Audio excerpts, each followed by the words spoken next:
அன்பு தமிழ் நெஞ்சங்களுக்கு ஆஸ்ட்ரோ தமிழ் மகளின் இனிய வணக்கங்கள். இன்றைய பதிவு மிதுன ராசியில் பிறந்த நண்பர்களுக்குங்க. வாழ்க்கையில் நாம் சற்றும் எதிர்பாராத சமயத்தில் நடக்கக்கூடிய விஷயங்கள் தான் விபரீத மாற்றங்கள். நாம் சில விஷயங்களை எதிர்பார்த்துக்கிட்டே இருப்போம். அப்படிப்பட்ட மாற்றங்கள் எதிர்பார்க்குற நேரத்தில் நடக்காது. எதிர்பாராத தருணத்தில் அது நடந்துவிடும். அப்படிப்பட்ட திடீர் மாற்றம் கண் இமைக்கும் நேரத்தில் கூட நடந்து விடலாம்ங்க. ஆனாலும் அதோட விளைவு வாழ்க்கையவே மாற்றிவிடும். அப்படிப்பட்ட விஷயம் 2024 3 விஷயத்தில் நீங்கள் பல வருஷமாக எதிர்பார்த்துக்கிட்ட இருக்கிறது நடக்க போகுதுங்க. அதை பற்றி தான் இன்றைய பதிவில் பார்க்க போகிறோம். பதிவினை முழுமையாக பாருங்கள். பதிவு பிடிச்சிருந்தால் லைக் பண்ணி கமெண்ட் பண்ணி மற்ற நண்பர்கள் உறவினர்கள் பயன்பெற அவங்களுக்கும் ஷேர் பண்ண மறந்துடாதீங்க. இதுவரை நம்முடைய ஆஸ்ட்ரோ தமிழ் மகள் சேனலை சப்ஸ்கிரைப் பண்ணாத நண்பர்கள் சப்ஸ்கிரைப் பண்ணி கூடவே தெரிகிற பெல் ஐக்கானை கிளிக் பண்ணி ஆல் ஆப்ஷன்ஸும் செலக்ட் பண்ணி வச்சுக்கோங்க. மிதுன ராசியில் பிறந்த நண்பர்களே, இந்த வருஷம் உங்களுக்கு முன் எப்போதும் இல்லாத அளவுக்கு நன்மைகள் நடக்குங்க. கண்டிப்பாக நடக்கும். ஏன்னா இந்த அஷ்டம சனி காலம் அப்படின்றது முடிஞ்சு போச்சுங்க. சனி பகவானுடைய பிரச்சனை கிடையாது.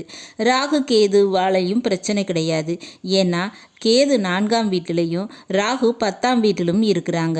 குரு பகவான் உங்கள் ராசிக்கு 11ஆம் வீட்டில் மேஷ ராசியில் இருக்காருங்க. மே மாதம் இடப்பெயர்ச்சி அடைந்து 12ஆம் வீட்டுக்கு ரிஷப ராசிக்கு வந்துடுவார். 12ஆம் வீடு அப்படின்றது மறைவு ஸ்தானம் தான். அப்படி குரு பகவான் 12ஆம் வீட்டில் வந்து மறைந்தாலும் 10ஆம் வீட்டில் இருக்கக்கூடிய ராகு பகவான் தனது 11ஆம் பார்வையாக இந்த குரு பகவானை பார்க்குறாருங்க. அதுபோல் 12ல் இருந்து குரு 5ஆம் பார்வையாக கன்னி ராசியில் இருக்கக்கூடிய கேதுவை பார்க்குறாரு. அப்போ ராகு குருவை பார்க்க, குரு கேதுவை பார்க்கிறார். இந்த அமைப்பில் 3 விஷயத்தில் நீங்கள் எதிர்பாராத ஒரு விபரீத மாற்றங்கள் நடக்குங்க. அதில் முதலாவதாக பார்த்தோம்னா தொழில் ரீதியான மாற்றங்கள். தொழில் விஷயத்தில் ஒரு முன்னேற்றம், வெளிநாட்டு வேலை வாய்ப்பு, வேலையில் இடமாற்றம் இதெல்லாம் உண்டுங்க. இது இந்த வருஷத்தில் நடக்கும்.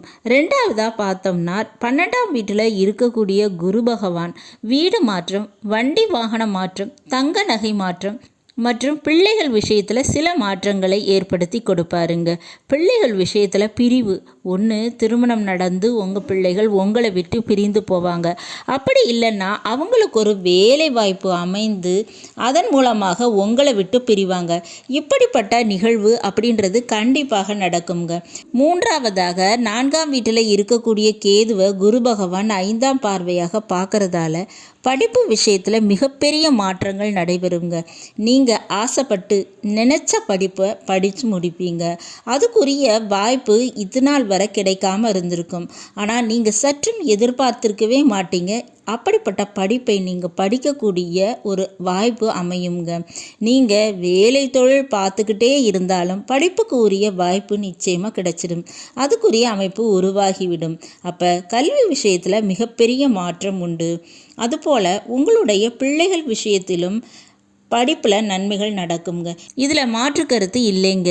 மேலும் மிதுன ராசியில் பிறந்த நண்பர்களுக்கு சனி பகவான் 9ஆம் வீட்டில் கும்பராசியில் ஆட்சி பெற்று அமர்ந்திருக்காரு. இந்த நேரத்தில் இந்த அமைப்பு உங்களுக்கு கிடைக்காத அளவுக்கு உயர்ந்த பதவி, சம்பள உயர்வு, புதிய வாய்ப்புகள் என அனைத்தையுமே உங்களுக்கு அள்ளி கொடுத்துவிடும். 10ஆம் வீட்டில் இருக்கக்கூடிய ராகு தொழில் ரீதியாக மிகப்பெரிய மாற்றத்தினை ஏற்படுத்தி கொடுப்பாரு. வாய்ப்புகளை தவற விடாமல் பயன்படுத்திக்கோங்க. இந்த 2024 மென்மேலும் உங்களுக்கு உயர்வுகளை தருவதற்கு குரு பகவானை வழிபாடு பண்ணுங்க. படிக்க கஷ்டப்படுற ஏழை எளிய மாணவர்களுக்கு கல்விக்காக தானம் செய்யுங்க. ஆலங்குடி சென்று குரு பகவானை வழிபாடு செய்யுங்க. நிச்சயமாக உங்களுக்கு நல்லது எல்லாமே நடந்துடுங்க. நல்லது நண்பர்களே, இந்த பதிவில் நாம் மிதுன ராசியில் பிறந்த நண்பர்களுக்கு கண் இமைக்கும் நேரத்தில் நடக்கக்கூடிய 3 விபரீத மாற்றங்கள், அது கொடுக்கக்கூடிய விளைவுகள் குறித்து பார்த்தோம். பதிவு உங்களுக்கு பிடிச்சிருக்கும் நினைக்கிறேன். பிடிச்சிருந்தால் லைக் பண்ணி கமெண்ட் பண்ணி மற்ற நண்பர்கள் உறவினர்கள் பயன்பெற அவங்களுக்கும் ஷேர் பண்ண மறந்துடாதீங்க. இதுவரை நம்முடைய ஆஸ்ட்ரோ தமிழ் மகள் சேனலை சப்ஸ்கிரைப் பண்ணாத நண்பர்கள் சப்ஸ்கிரைப் பண்ணி கூடவே தெரிகிற பெல் ஐக்கானை கிளிக் பண்ணி ஆல் ஆப்ஷன்ஸும் செலக்ட் பண்ணி வச்சுக்கோங்க. மீண்டும் ஒரு நல்ல வாய்ப்பினில் உங்கள் அனைவரையும் சந்திக்கிறேன். அதுவரை ஆஸ்ட்ரோ தமிழ் மகளின் அன்பு கலந்த வணக்கங்கள். நன்றி.